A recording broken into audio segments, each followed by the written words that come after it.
आइए देखते हैं set number 2। Set number 1 cover करवा दिया, सेट नंबर 1 देख लीजिएगा रिवीजन करके, सेट नंबर 2 पर आइएगा। तो सेट नंबर 2 का पहला क्वेश्चन है, बक्सर युद्ध के पश्चात बंगाल, बिहार, उड़ीसा का दीवानी अधिकार ईस्ट इंडिया कंपनी को किसने प्रदान किया था? तो शाह आलम द्वितीय ने प्रदान किया था। बक्सर युद्ध के पश्चात जो इलाहाबाद की संधि हुआ था 1765 ईस्वी में, 12 अगस्त 1765 ईस्वी में, उसमें बक्सर युद्ध में इंग्रेज से 3 सेना हार गई थी। तो शाह आलम द्वितीय के साथ संधि हुआ इलाहाबाद की संधि, जिसमें बंगाल, बिहार और उड़ीसा की दीवानी अधिकार ईस्ट इंडिया कंपनी को मिल गया। दानापुर छावनी में के भारतीय सैनिक ने कब विद्रोह किया था?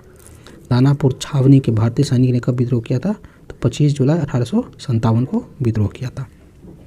बिहार के किस जेल के कैदियों ने विदेशी वस्त्रों को बहिष्कार करके नंगी हड़ताल की थी?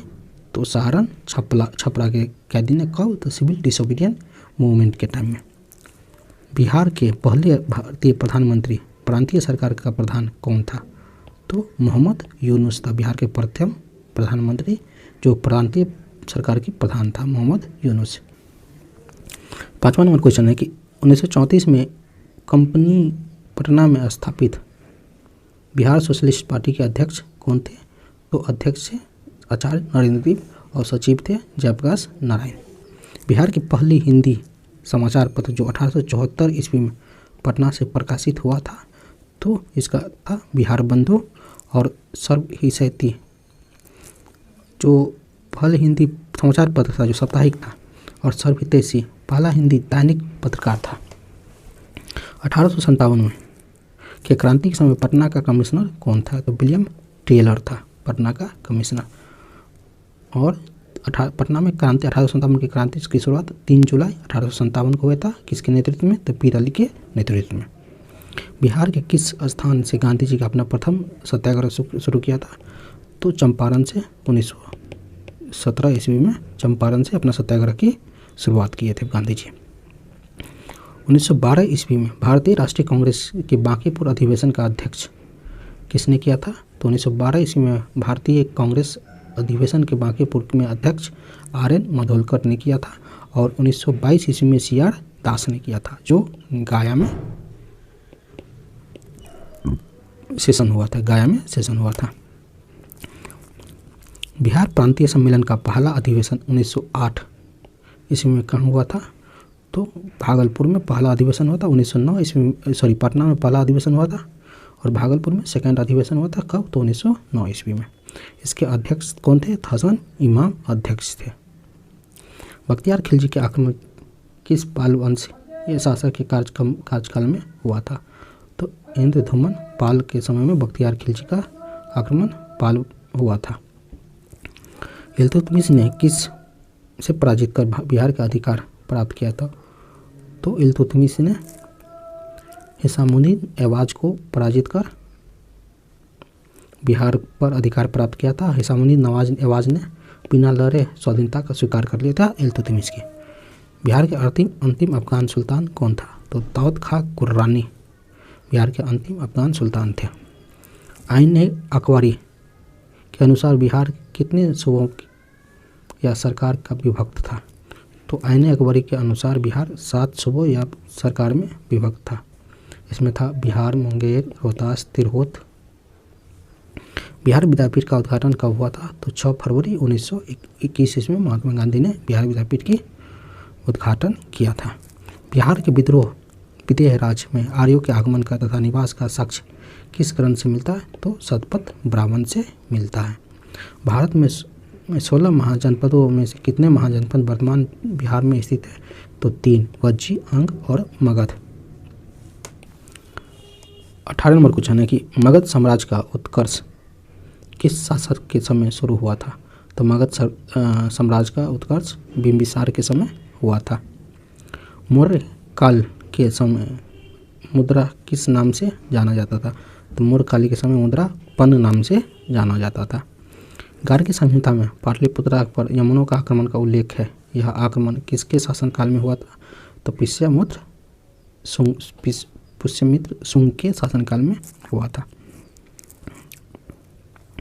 विक्रमशिला यूनिवर्सिटी की स्थापना किस पाल वंशीय राजा ने करवाई थी? तो धर्मपाल ने। बिहार को दिल्ली सल्तनत के अधीन किसने किया? तो बिहार को दिल्ली सल्तनत के अधीन इल्तुतमिश ने किया था। बख्तियार खिलजी का आक्रमण बिहार के कब हुआ था? तो बख्तियार खिलजी का आक्रमण बिहार में 1998 ईस्वी में हुआ था। किसने बिहार की राजधानी बिहार शरीफ से पटना स्थानांतरित किया था? तो शेरशाह ने बिहार शरीफ से पटना स्थानांतरित 1541 ईस्वी में किया था।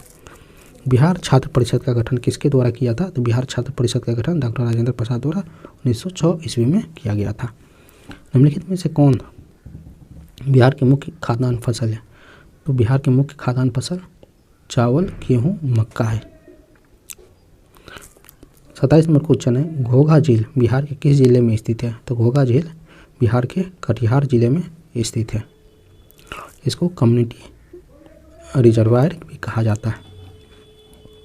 हिंदू धार्मिक मान्यताओं के अनुसार किस नदी को अपवित्र या अशुभ माना जाता? तो कर्मनाशा नदी को अपवित्र और अशुभ माना जाता।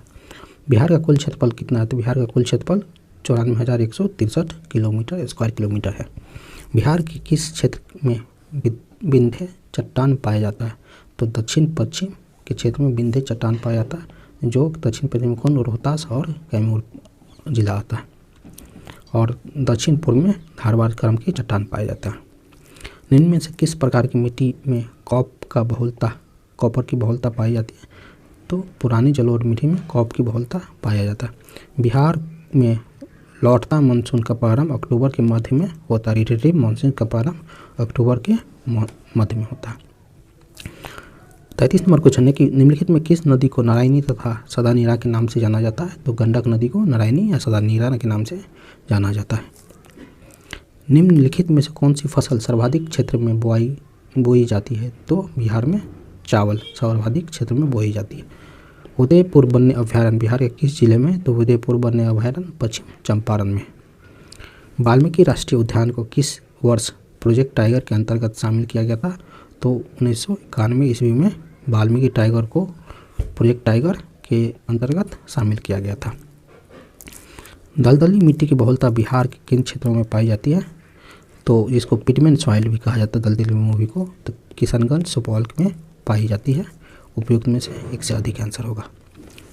निम्नलिखित त्रिवेणी नहर का निर्माण किस वर्ष किया गया? तो त्रिवेणी नहर का निर्माण 1904 ईस्वी में गंडक रिवर के किया गया और सबसे पुराना नहर है ये।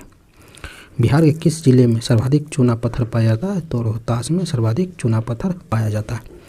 2011 की जनगणना के अनुसार बिहार के शिशु लिंगानुपात कितना है? तो 935 है। बिहार की औसत वर्षा 120 है। यहाँ पर गलत ऑप्शन दिया, इनमें से कोई नहीं होगा। वर्तमान में बिहार में अनुमंडलों की कुल संख्या कितना है? तो अनुमंडल की संख्या 101 है और 504 ब्लॉक की संख्या 534। राज्य में कार्यपालिका की वास्तविक शक्ति किसके निहित होती है? तो वास्तविक शक्ति रियल हेड मुख्यमंत्री व नॉमिनल हेड राज्यपाल होते हैं। जहानाबाद से अलग करके बिहार का 38वें जिला के रूप में अरवल कब स्थापित किया गया? तो 2001 में। 45 नंबर क्वेश्चन है कि भारतीय संविधान के किस अनुच्छेद में पंचायतों के गठन का बात की गई है? तो पंचायतों के गठन का बात अनुच्छेद 243 में किया गया है। 243 में ग्राम सभा की बात किया गया है। 243 बी में किया गया पंचायतों के गठन की। 243 में ग्राम सभा की, 243 बी में पंचायतों के गठन, डी में रिजर्वेशन और सी में पंचायत की संरचना के बारे में किया गया। किस राज्य के महाधिवक्ता की नियुक्ति किसके द्वारा किया जाता है? तो राज्य के महाधिवक्ता की नियुक्ति राज्यपाल द्वारा किया जाता है अनुच्छेद 165 के अंदर में।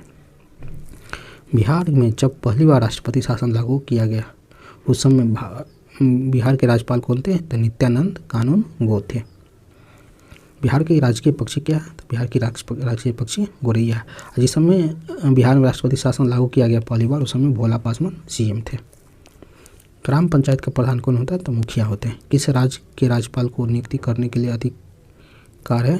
तो महाधिवक्ता को, कुलाधिपति को, राज्य के लोक सेवा आयोग के अध्यक्ष को, मुख्यमंत्री को। और राज्यपाल को नियुक्ति कौन करता है? तो प्रेसिडेंट करता है। तो ये था सेट नंबर 2 का क्वेश्चन और आप सेट नंबर 1 और 2 देख लीजिए।